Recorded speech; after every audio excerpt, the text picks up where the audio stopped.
ఏర్పాటు చేసుకొని ఆ రోజు నుంచి మనం మహాసభలు మన పార్టీ ఇవన్నీ కూడా మనం కార్యక్రమాలు జరుపుకుంటూనే ఉన్నాం కాబట్టి మీకేం కొత్త కాదు.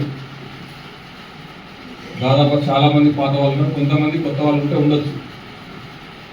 ఈ మహాసభలు మనం ఎందుకు జరుపుకుంటాం, ఈ మహాసభలో మనం ఏం చర్చ చేసుకుంటాం, ఈ అంశాలన్నీ కూడా మీకు తెలిసినటువంటిది. అయితే ఈరోజు మనం 2-3 అంశాలు ఈ మహాసభ లోపల మాట్లాడుకోవాలి. ఒకటి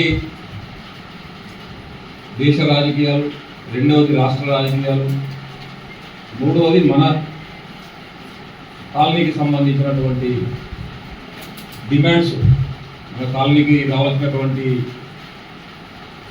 పట్టాలు కానీ లేకపోతే ఇంకా సదుపాయాలు కానీ ఇవన్నీ కూడా మనం చర్చ చేసుకోవాల్సినటువంటి అవసరం ఉంది. మొదటగా దేశ రాజకీయాలకు సంబంధించి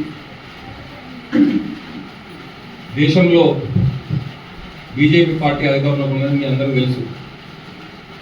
అనేక పార్టీలు ఎన్నికలు వచ్చినాయంటే ఎన్నికల్లో అనేక మాటలు చెప్పి అధికారంలోకి వస్తారు. మేము పేదవాళ్ళ కోసం అది చేస్తాం, ఇది చేస్తాం, ధరలు తగ్గిస్తాం, మీకు న్యాయం చేస్తాం, అనేక వాగ్దానాలు చేసి అధికారంలోకి వస్తారు.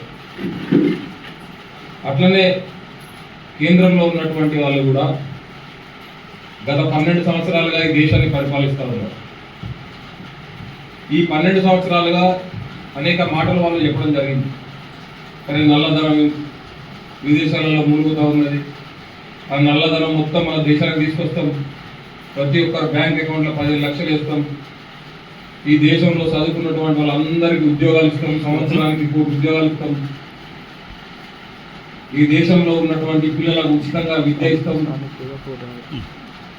ఈ దేశంలో మహిళలకు న్యాయం చేస్తాం, ఈ దేశంలో ఉన్నటువంటి రైతులు ఏదైతే పంటలు పండిస్తూ ఉన్నారో వాళ్లకు పంటలకు గిట్టుబాటు ధర ఇస్తాం, వ్యవసాయ కార్మికులకు న్యాయం చేస్తాం. ఈ రకంగా అనేక మాటలు చెప్పింది. అధికారంలోకి వస్తే మేము అధికారంలోకి వస్తే ధరలు తగ్గిస్తాం అని 12 సంవత్సరాలుగా ఇదే మాటలు చెప్పుకుంటా మరి అధికారులు కొనసాగుతూ ఉన్నారు. ఎన్ని ఉద్యోగాలు వచ్చినాయి ఈ 12 సంవత్సరాలలో? వాళ్ళు చెప్పిన దాని ప్రకారంగా 12 సంవత్సరాలలో సంవత్సరానికి 1 కోటి ఉద్యోగాలు అంటే 12 సంవత్సరాలలో 12 కోట్ల మందికి ఉద్యోగాలు రావాలి. 12 కోట్ల మంది కాదు కదా, 12,000 మందికి కూడా కేంద్ర ప్రభుత్వం ఉద్యోగాలు ఇవ్వలేదు. పైగా ఉన్న ఉద్యోగాలు ఊడగొడతా ఉన్నది. ఉన్న ఉద్యోగాలన్నీ కూడా ఊడగొడతా ఉన్నాయి. అంటే ఉన్న ఉద్యోగాలు ఊడగొడతా ఉన్నా తప్ప కొత్త ఉద్యోగాలు ఇవ్వడం లేదు. సంవత్సరానికి 1 కోటి ఉద్యోగాలు ఇస్తామన్నమాట వస్తుంది.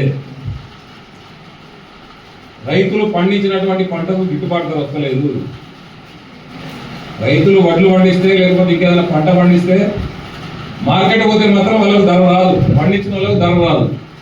కానీ మనం బియ్యం కొనుక్కోవాలన్నా లేకపోతే ఇంకేం కొనుక్కోవాలన్నా, మంచినీళ్ళు కొనుక్కోవాలన్నా, అల్లం వెల్లుల్లి కొనుక్కోవాలన్నా ధరలు మాత్రం మండిపోతూ ఉన్నాయి.